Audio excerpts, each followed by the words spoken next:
എങ്ങനെ ജനന certificate download ചെയ്യാം? ഗൂഗിളിൽ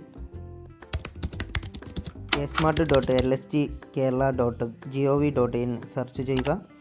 ആദ്യം വരുന്ന ലിങ്കിൽ തന്നെ ക്ലിക്ക് ചെയ്യുക. ഫൈൻഡ് സർട്ടിഫിക്കറ്റ് കൊടുക്കുക. തുടർന്ന് വരുന്നതിൽ ബർത്ത് സർട്ടിഫിക്കറ്റ് ക്ലിക്ക് ചെയ്തതിന് ശേഷം നിങ്ങൾ ജനിച്ച ജില്ല ഏതാണോ ആ ജില്ല സെലക്ട് ചെയ്യുക. ഗ്രാമപഞ്ചായത്താണോ മുനിസിപ്പാലിറ്റി ആണോ എന്ന് സെലക്ട് ചെയ്യുക. പഞ്ചായത്ത് കൊടുത്തതിന് ശേഷം മെയിലാണോ ഫീമെയിലാണോ എന്ന് രേഖപ്പെടുത്തുക. ഡേറ്റ് ഓഫ് ബർത്ത് നൽകിയതിന് ശേഷം മാതാവിൻ്റെ പേരും നൽകിയതിന് ശേഷം സെർച്ച് ബട്ടൺ ക്ലിക്ക് ചെയ്യുക.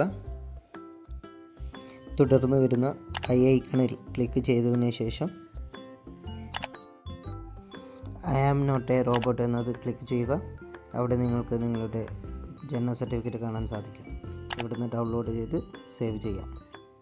ഈ വീഡിയോ ഇഷ്ടപ്പെട്ടാൽ മറ്റുള്ളവരിലേക്ക് ഷെയർ ചെയ്യുക, ലൈക്ക് ചെയ്യുക, സബ്സ്ക്രൈബ് ചെയ്യുക.